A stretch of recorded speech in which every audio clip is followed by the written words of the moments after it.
Bueno, hasta acá lo que habíamos visto entonces era básicamente la idea de que, estas teorías son teorías estructuralistas porque reconocen la primacía de las estructuras tanto en la vida social como en la explicación de la vida social. En ese sentido le dan primacía ontológica y epistemológica a las estructuras, ¿sí?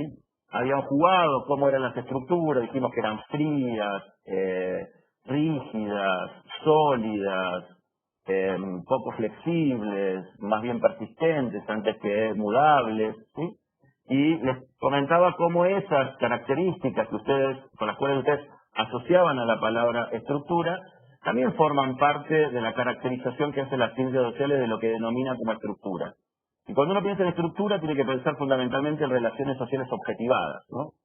Que pudieron haber tenido inicialmente su origen en una acción individual o en una interacción, pero que luego de alguna manera se autonomizan, sean instituidas como prácticas sociales y tienen la capacidad de determinar la conducta individual. Por eso decíamos que de alguna manera las estructuras sociales en las ciencias sociales son pensadas como algo ajeno a la voluntad individual, que están más allá de la persona, que anidan en lo social, que más allá, que subyacen a las distintas manifestaciones de los fenómenos sociales, que implican un núcleo invariante de elementos, ¿no?, que son los que explican el conjunto de la vida social, y que de alguna manera también podía ser pensada como una estructura articulada, ¿no?, como elementos articulados.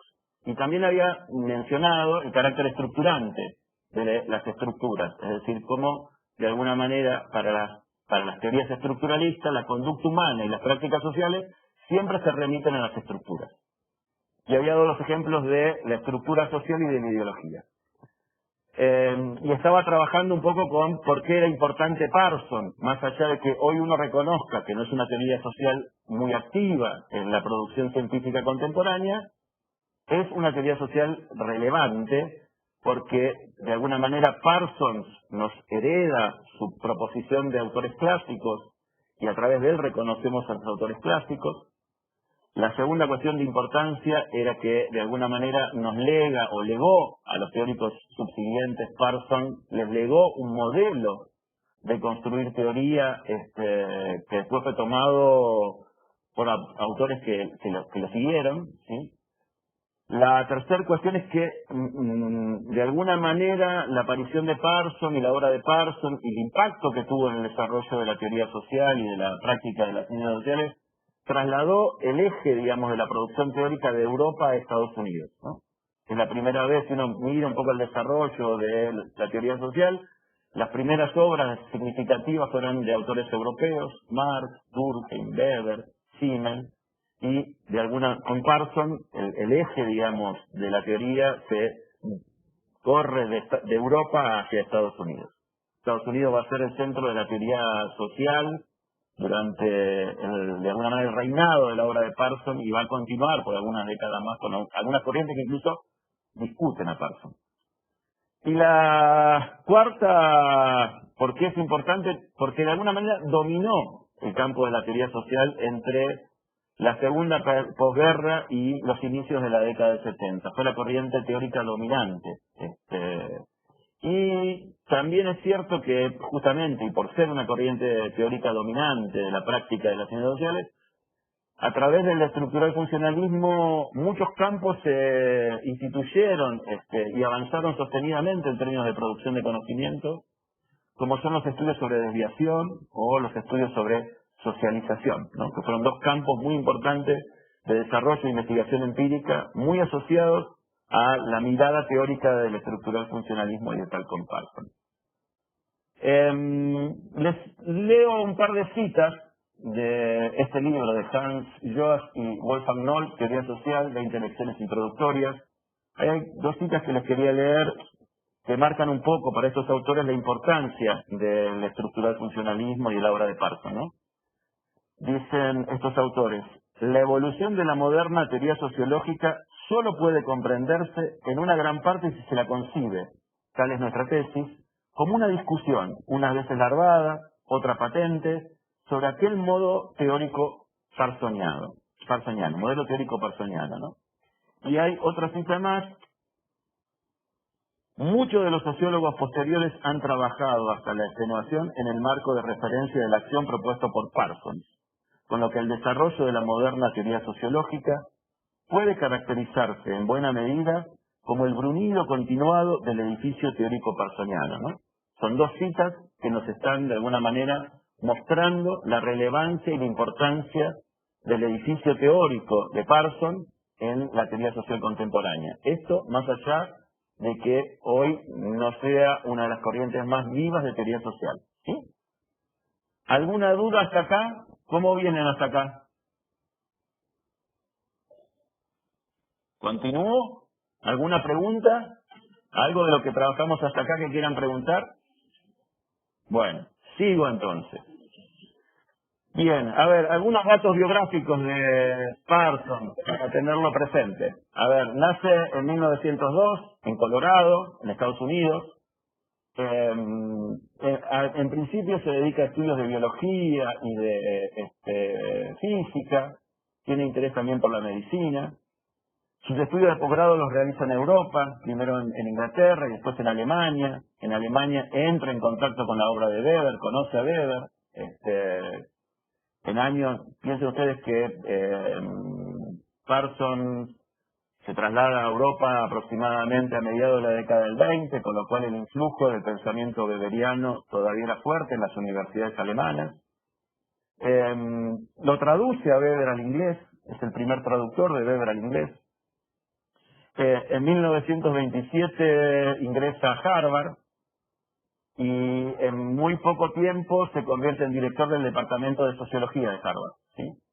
Y a partir de su dirección, el Departamento de Sociología de Harvard va a tener una fuerte hegemonía, digamos, en el pensamiento sociológico de la época, no tanto en Estados Unidos como a nivel mundial. El impacto de la teoría social parsoniana no solamente es fuerte en Estados Unidos, sino también en el resto del mundo, ¿no? En 1937 aparece su primera gran obra, que es La estructura de la acción social, y en 1951 su segundo gran libro, que es El sistema de la acción social, ¿sí? Muere en Alemania en 1979. A ver, contexto histórico, que hay dos elementos del contexto histórico que es muy importante tener en cuenta. Primero, en el contexto en el cual se forma su pensamiento teórico, ¿sí? La primera cuestión tiene que ver con la crisis del liberalismo, ¿no? Ahí, si quieren ustedes, con dos componentes básicos. Una crisis económica muy fuerte, la crisis del 30, que implicó de alguna manera el hundimiento del Estado liberal, ¿no? Y el inicio de una etapa de un Estado más presente en la economía, lo que luego podríamos definir como Estado de bienestar, tiene sus primeros elementos de constitución como respuesta a la crisis del 30, ¿sí? Eso por un lado. Por un lado, la crisis, digamos, una crisis del liberalismo asociada a una crisis económica muy fuerte, una crisis de superproducción, la crisis del año 30, que ustedes ya deben conocer también por los impactos que tuvo en las sociedades latinoamericanas y argentinas en la materia de historia que cursaron el año pasado. Y en el aspecto político también lo interesante es que el liberalismo es atacado, digamos, puesto en entredicho, tanto por el ascenso, digamos, de lo que sería el comunismo, a partir de 1917, recuerdan ustedes, Revolución de Octubre, Revolución en Rusia, la constitución de un Estado soviético, la primera experiencia comunista exitosa de larga duración. Pero también por derecha, ¿no? El liberalismo es atacado también por derecha con el ascenso de los movimientos antiliberales, totalitarios de derecha, como el fascismo y el nazismo, ¿no? Entonces es un periodo que en parte está asignado por la crisis económica y política del neoliberalismo. Perdón, del neoliberalismo no, del liberalismo clásico, ¿sí? Y el otro elemento, y sobre todo que va a influir mucho en su segundo momento de teorización, cuando escribe El sistema social, es el hecho de que Estados Unidos se convierte en potencia dominante a escala mundial y logra imponer un modelo, digamos, de Estado, que es conocido como el Estado de bienestar, que se caracterizó por altas tasas de crecimiento económico y también por ciertas políticas de distribución de la riqueza y de asegurar ciertos derechos sociales a los trabajadores, lo que implicó de alguna manera una merma en el conflicto de clases. Entonces, esos son los dos grandes elementos del contexto histórico que hay que tener en cuenta para entender un poco el proceso de teorización de Parsons. ¿Alguna pregunta respecto de esto, de esta cuestión? ¿Seguimos bien, entonces?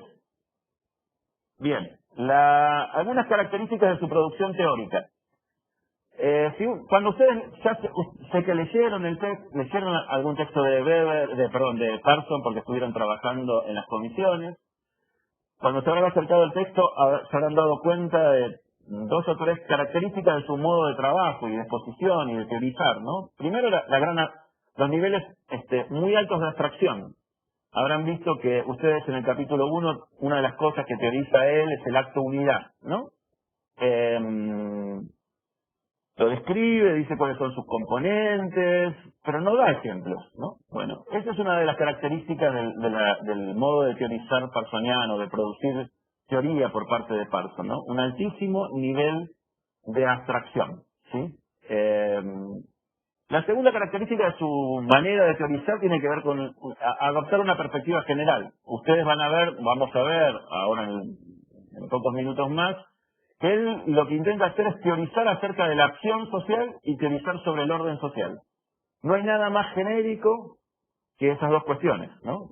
Teorizar sobre la acción y teorizar sobre el orden es como teorizar sobre los grandes nudos constituyentes de las ciencias sociales, ¿no? Y luego también lo que se ve en la obra de Parsons es una gran preocupación en términos de integración social. Su gran preocupación es cómo pensar la integración social de sistemas sociales complejos como son las sociedades industriales en la inmediata posguerra, ¿no? Y en esa preocupación por la integración social que tiñe toda la obra de Parsons, lo que termina orientando es una perspectiva ideológica fuertemente conservadora.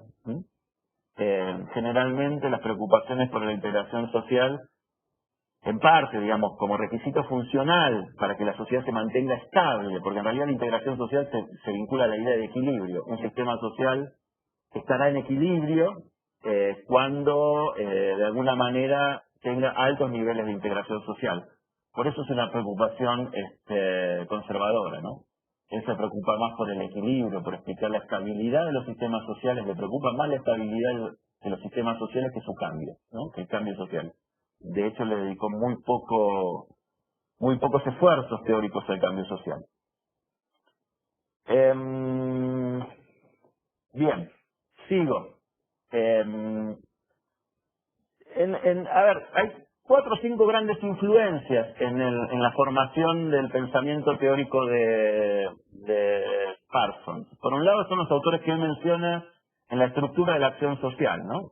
Están Alfred Marshall, que es un economista, Wilfredo Pareto, que es italiano, economista y sociólogo, y nuestros dos conocidos, Max Weber y Emily Durkheim, ¿no?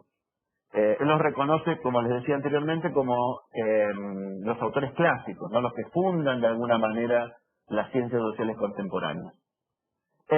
Luego, más avanzado en su desarrollo teórico y en el desarrollo de su obra, va a incorporar las influencias de Sigmund Freud, ¿sí? Y por otro lado la teoría de los sistemas. Como les decía, hay dos grandes preocupaciones de Parsons. Una primera preocupación es dar cuenta o generar una teoría de la acción social. ¿Se acuerdan ustedes que habíamos dicho que los presupuestos en torno a la acción social es uno de los criterios ordenadores de las tradiciones dentro de la teoría social que nosotros tomamos, que lo propone Alexander, pero nosotros lo tomamos para ordenar de alguna manera las exposiciones sobre la teoría social y ordenamiento de las teorías sociales en tradiciones, ¿no? Lo mismo que respecto del orden. Por eso les decía, no hay nada más general como problemática que hacerse una pregunta sobre la acción y sobre el orden, ¿no? Por eso su perspectiva es una perspectiva general, ¿no?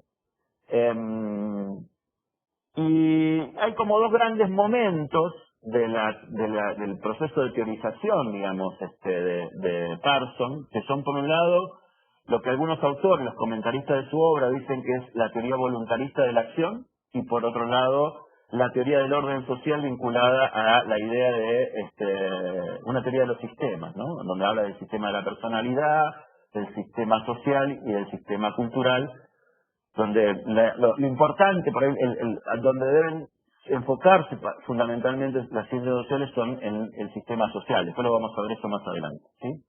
Y hay 4 desarrollos teóricos en estos dos grandes momentos, ¿no?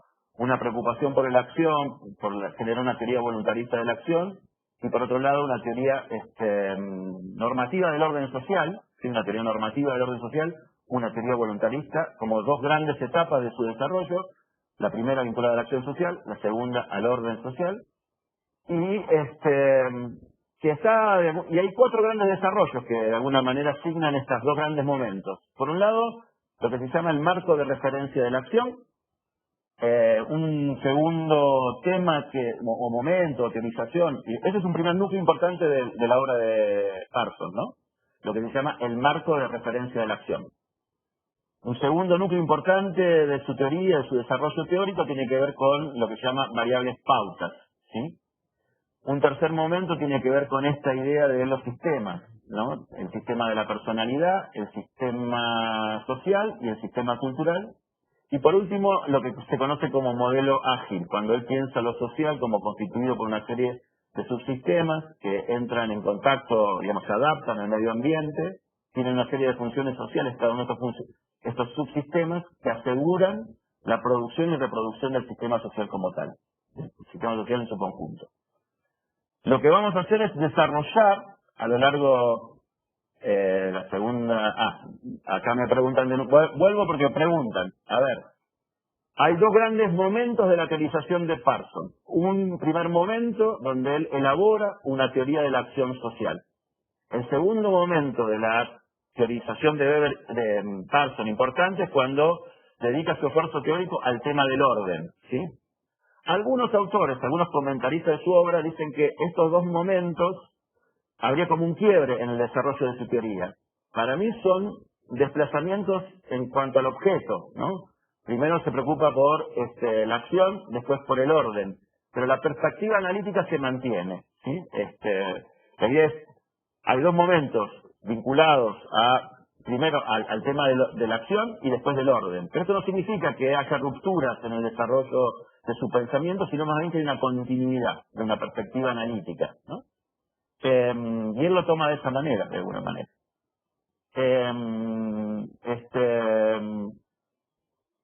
Y les decía, estos dos grandes momentos los vamos a ir viendo cómo se van desarrollando, digamos, viendo 4 grandes cuestiones teóricas que él trabaja. El marco de referencia de la acción, las variables pautas, el sistema de la personalidad, el sistema social y el sistema cultural, y por último lo que se llama el modelo ágil, ¿no? La idea es que es cuando él propone como modelo para entender el funcionamiento de la vida social, pensar al sistema social subdividido en 4 subsistemas, cada uno de los cuales tiene una estructura particular y de alguna manera cumple una función en el mantenimiento del equilibrio social, ¿sí? El mantenimiento del todo como sociedad, ¿sí? Bien, voy a desarrollar 2 puntos más y dejo por acá para retomar y finalizar la clase el martes que viene.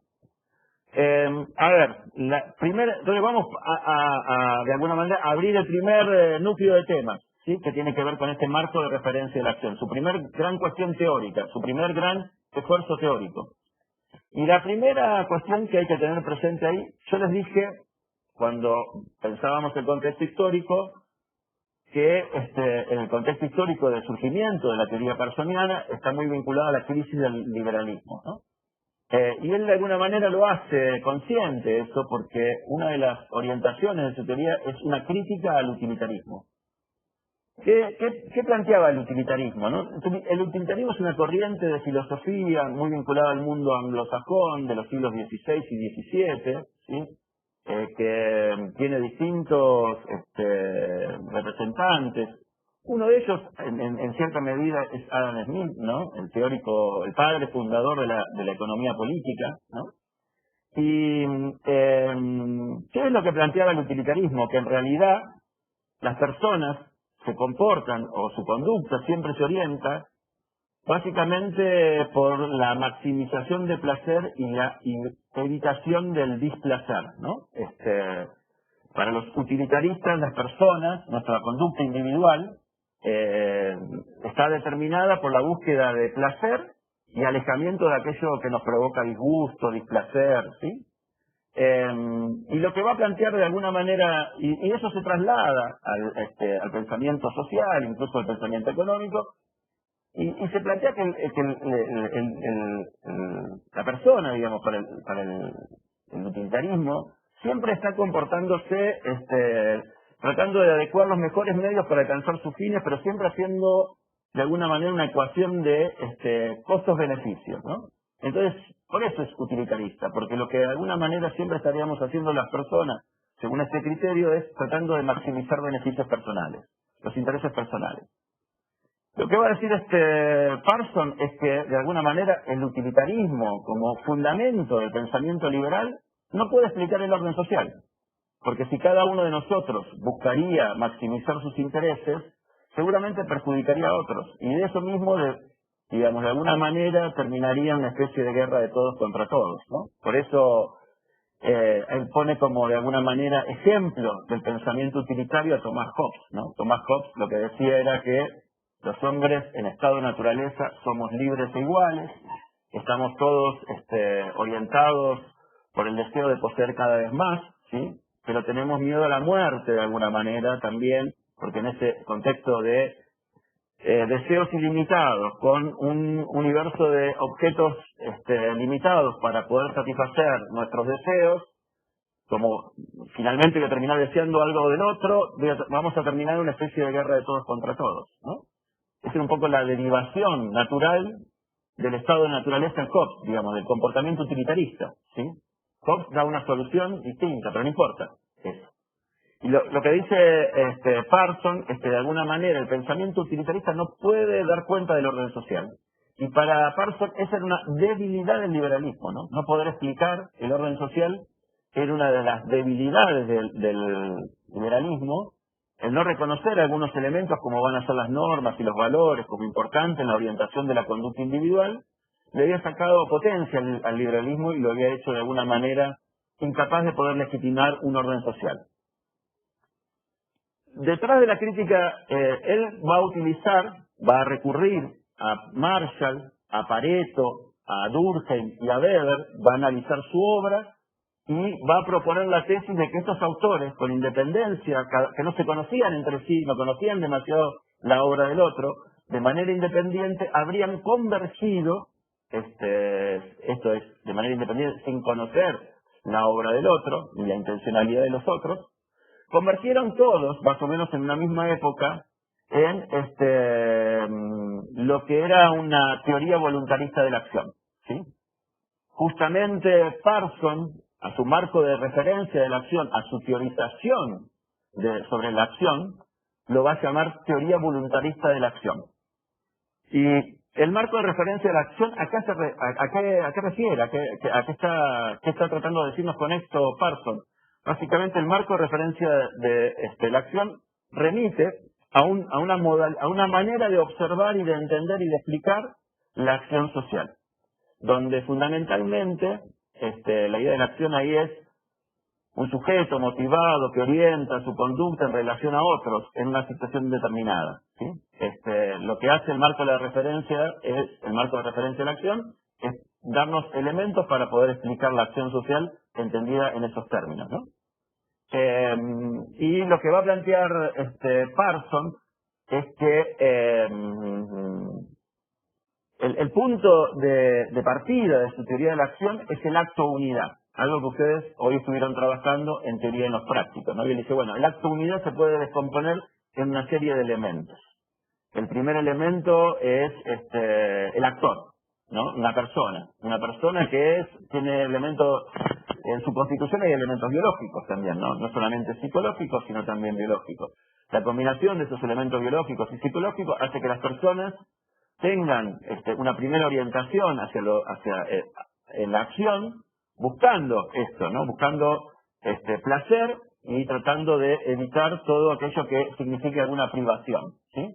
Esto es una gran orientación del actor. En principio en el actor radica esa tendencia, ¿no? A buscar todo aquello que le provoca placer y alejarse de todo aquello que le provoca displacer, ¿sí? O privación. Además del actor, están la situación. Toda acción se desarrolla en una situación. Y la situación refiere a dos elementos. A las condiciones en las cuales se desarrolla la acción, que no son gobernadas por el actor, que están ahí, ¿sí? Y los medios, ¿no? Los medios sí son recursos a los cuales el actor puede recurrir para llevar adelante su acción. Y además de el actor, la situación, lo que tenemos también son la orientación, ¿no? Él dice, la acción siempre está orientada, ¿no? Motivacionalmente orientada. Y él dice, bueno, en realidad podría haber, en cuanto a la orientación motivacional, puede ser cognitiva, tratar de conocer la situación en la cual se va a desarrollar la acción. Tiene que ver también con, siempre en la acción estamos poniendo en juego también nuestras pasiones, nuestras emociones, ¿sí? Y hay además elementos de carácter evaluativo, ¿no? Que nos dicen si una acción está bien o está mal, ¿no? Y ahí es donde entran los elementos más significativos e importantes para mí de esta idea de la acción, del acto unidad, que es la idea de que tanto en los fines, en los objetivos de la acción, como en las motivaciones de la acción, siempre están orientadas y están determinadas por valores y normas socialmente construidos, ¿sí? Fíjense ustedes cómo él resuelve, y esto se vincula a la manera que él va a tener de resolver el problema del orden, ¿no? Inicialmente, ahora, digamos, y la manera de criticar y superar la visión limitada del utilitarismo. ¿Por qué? A ver, primera cuestión importantísima. ¿Qué nos está diciendo en esta descripción del acto unidad Parson? La primacía que tiene lo social a través de la intervención de los valores y normas en la determinación de la conducta humana, ¿no? Los valores y las normas no son individuales, sino que habitan en lo social y nos llegan desde lo social, son socialmente construidas, ¿sí? Y lo segundo, lo importante es que en realidad el hecho de que son valores y normas socialmente compartidos, eso permite que de alguna manera existan expectativas compartidas respecto de la acción, ¿no? Yo cuando despliego mi acción tengo expectativas compartidas de que el otro también va a actuar orientándose por los valores y normas socialmente establecidos. Entonces, de alguna manera, el hecho de que la conducta humana esté orientada por valores y normas socialmente establecidos permite que de alguna manera existan expectativas compartidas y yo pueda adelantarme de cómo va a reaccionar el otro frente a una acción mía determinada, ¿sí?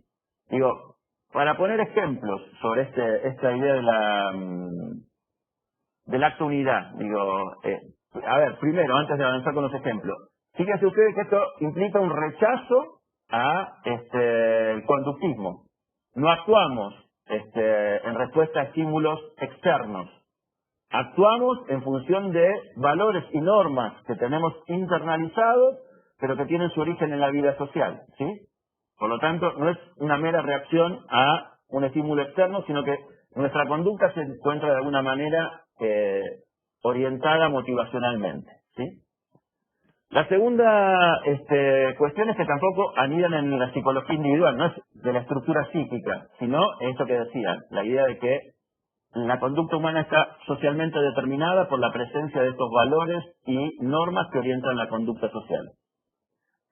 ¿No? Y ahí, ¿por qué digo que con esto resuelve el problema del orden? Porque el orden es posible porque existen valores y normas socialmente compartidos, ¿sí? Los valores y normas no son solamente importantes para explicar la conducta individual, por el peso que tienen en la orientación de la conducta individual, sino también porque en realidad estos valores y normas y valores compartidos permiten tener compartir expectativas respecto a la conducta, y así es posible un orden social, ¿sí? Porque en nuestras conductas individuales estamos limitados por la existencia de normas y valores. A ver, voy a dar un ejemplo que se utiliza generalmente para estos casos, ¿no? A ver, yo puedo desear mucho tener una camioneta 4x4, me puede gustar mucho tenerla. Una vía posible sería robarla. Mi vecino de acá a la vuelta tiene una 4x4 que la deja todas las noches en la esquina, la podría robar, ¿sí? Pero por más que tenga el deseo de tener la camioneta, ese deseo no se materializa porque hay normas y valores que me dicen que está socialmente mal, que está mal robar, ¿se entiende?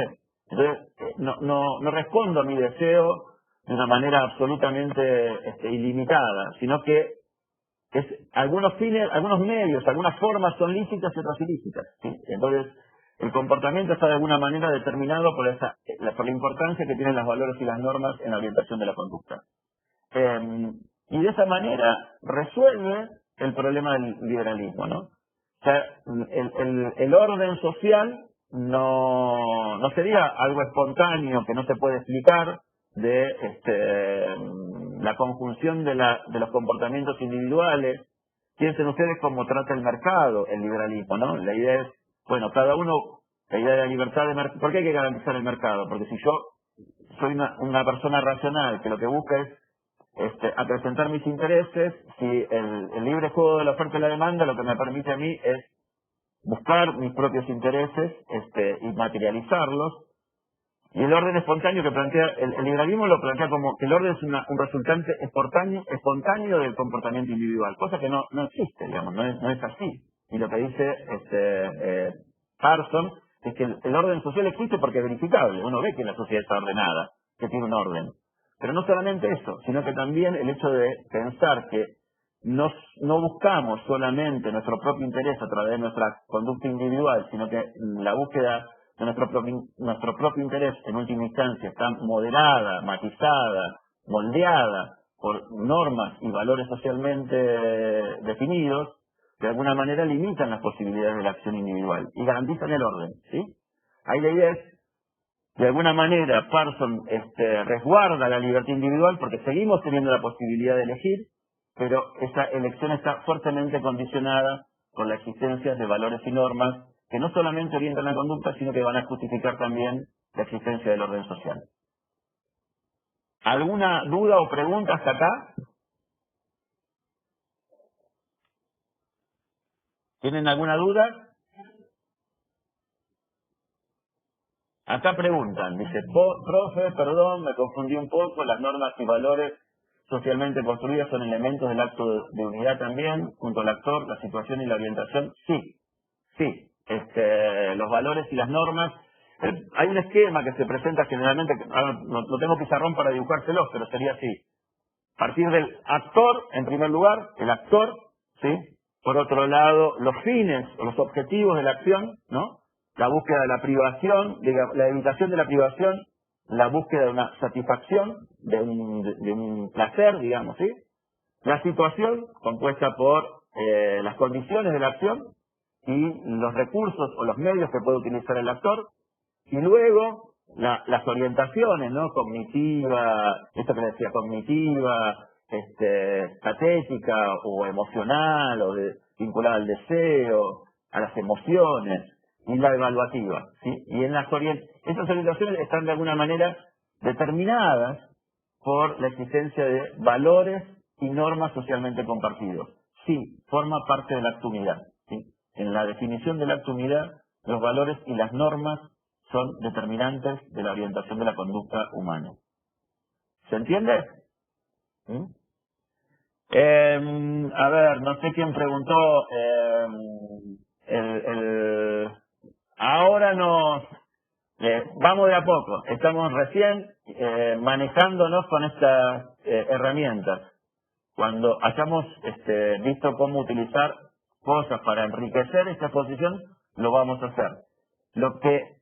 Para esto lo que les dejé fue el PowerPoint. Tienen un PowerPoint que yo lo seguí más o menos para la explicación de la clase de hoy.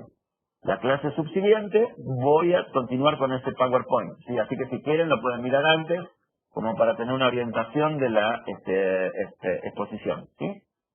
Si no tienen más duda, yo dejaría hoy por acá y retomaríamos la clase que viene, que estaríamos haciéndola por la mañana a las 10 horas, con esta intencionalidad que les comenté en algún momento,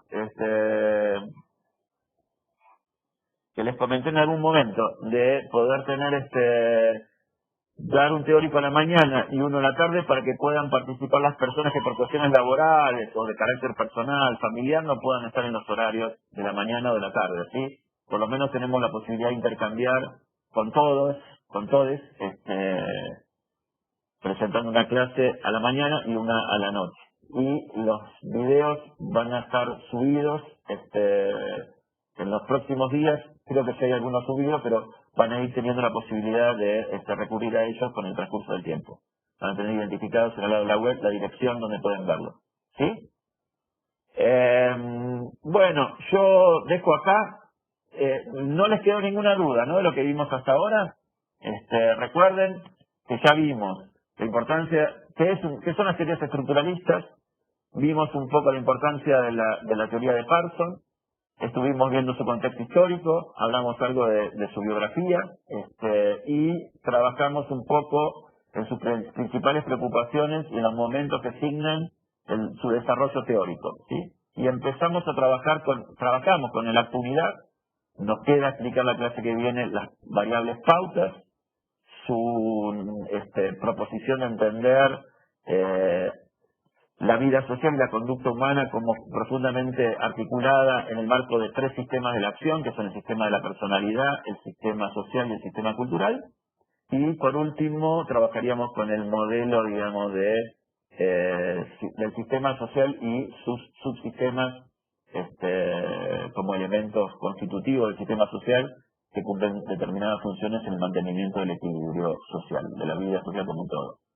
Bueno, que sigan bien, nos volvemos a encontrar el martes que viene, y mientras tanto, cualquier duda que van teniendo, de los teóricos también lo pueden ir orientando a través de las clases prácticas, ¿sí? Bueno, saludos para todos. Que tengan una muy buena semana. Chau, chau.